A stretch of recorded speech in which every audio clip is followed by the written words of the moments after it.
Subscribe our YouTube channel Your Impression.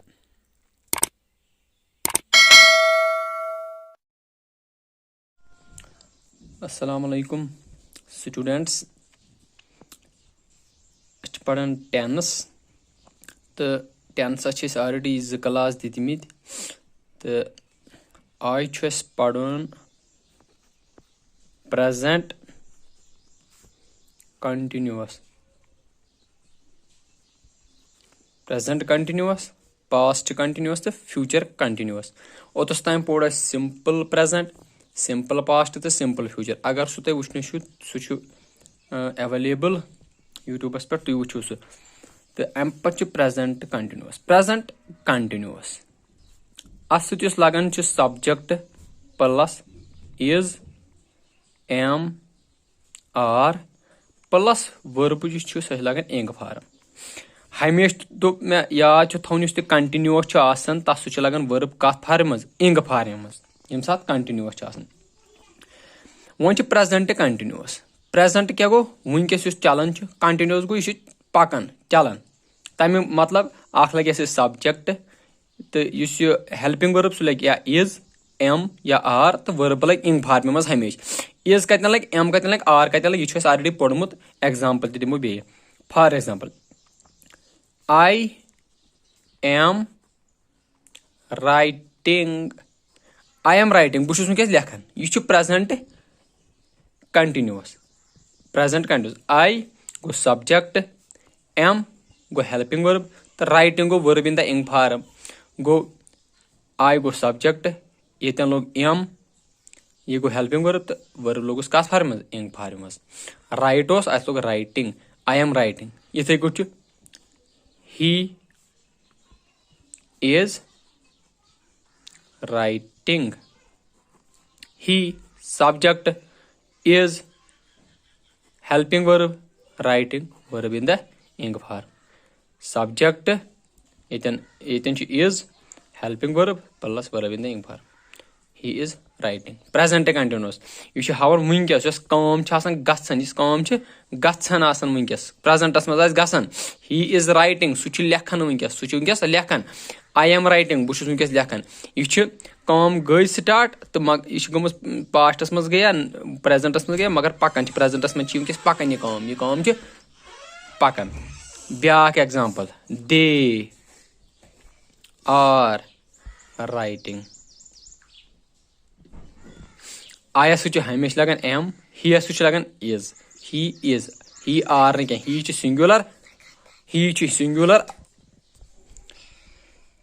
He singular अस लोग away singular अगर दे ये दे तम प्लूरल दे गई वारिया अवे लोग आर अस तिज are helping verb are plural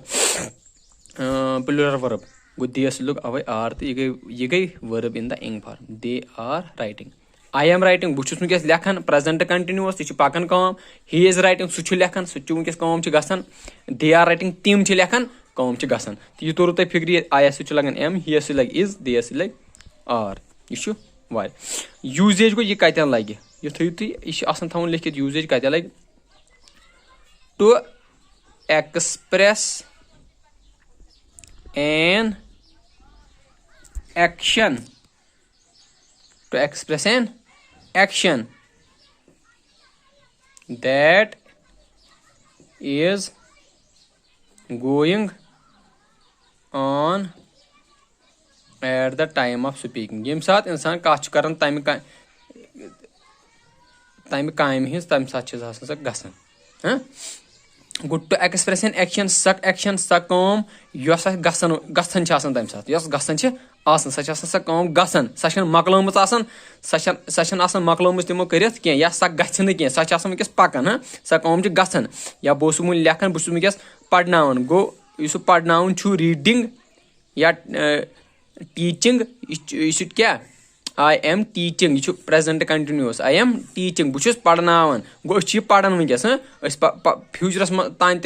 पको थोड़ा यह काम गस फ्यूचरस मज एंड गो यह पकान यह काम यह वनकस गसन वाजन गो टू एक्सप्रेस एन एक्शन यह तथ काम खतर एक्सप्रेस कर that is going on yes पकान वनकस गसन एट द टाइम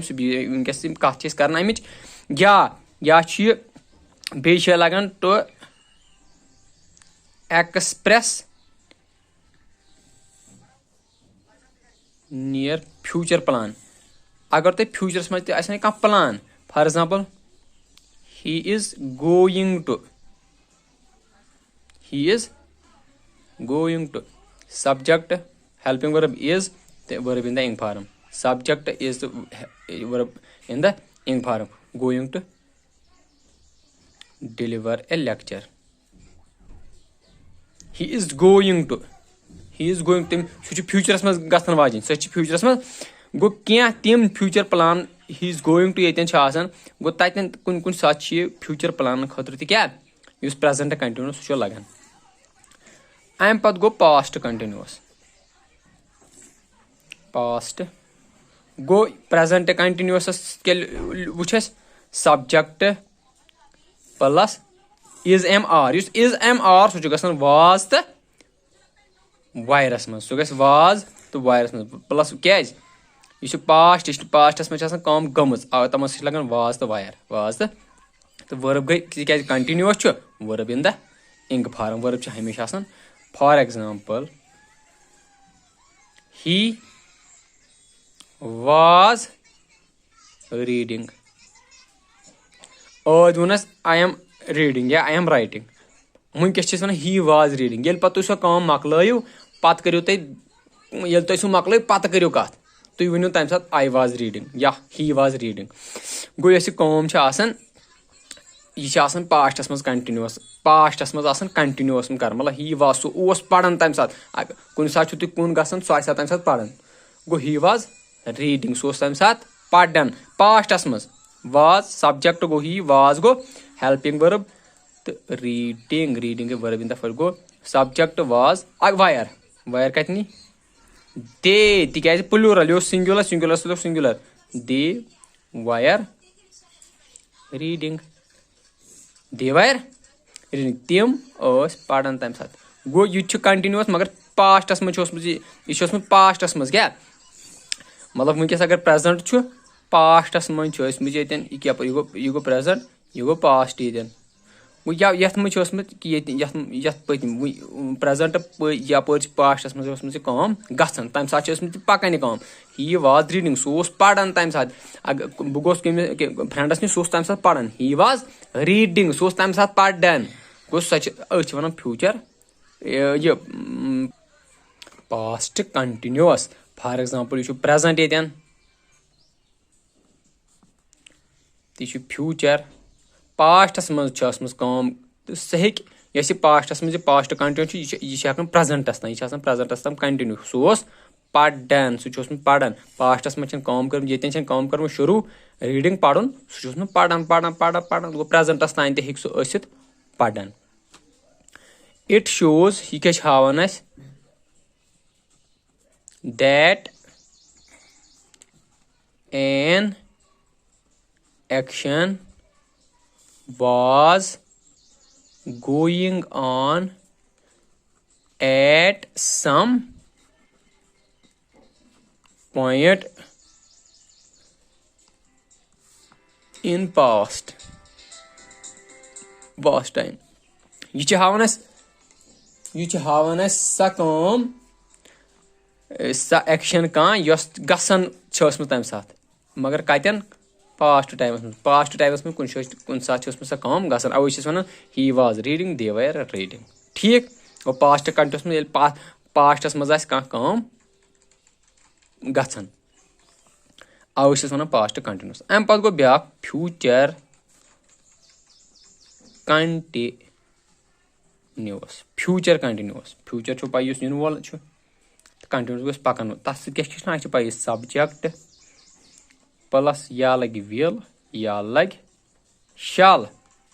तो प्लस बी प्लस वर्ब कमिच verb in the ing form I गो सब्जेक्ट विल शल बी यम गई हेल्पिंग वर्ब तो यह गो मेन वर्ब मगर मेन वर्ब हमें कंटिन्यूस हमेशा ख्याल थोन कंटिन्यूस इंग फॉर्म लगन इंग इंग यह क्या हावन for example I shall be या I will be writing a letter bh lekh ye pai ye futurus maz go futurus maz chu su chu ninai present chu winkes future go yel ye time sat kar ye lekh em chen lechmus I shall be writing a letter at 9 p.m. today go emis chu az shaman chimis plan kya ye letter chimis akh lekhin go I shall be writing I chu subject shall chu lagan shall ye future be writing verb in the ing form belog be I shall be writing a letter at 9 p.m. today tora fikri future continuous shall be writing ing form continuous future I shall be b kya me chi lekhin b lekh letter kam sat 9 baj chu azuk 9 baj chu su chu ninai su chu futurus maz future the continuous go writing I shall be writing verb in the ing form ठीक छाज ये कतन छु लगन it represents an action as going at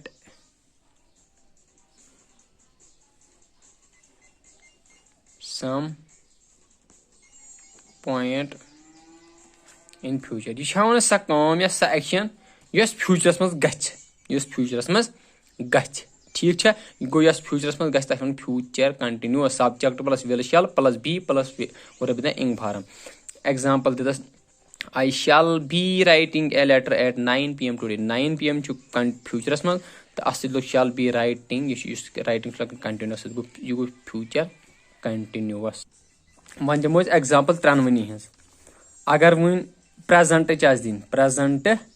continuous अस लिखो he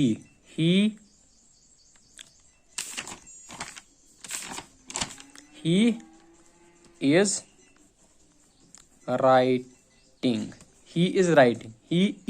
is to present अस लगन writing continuous वो present continuous subject present continuous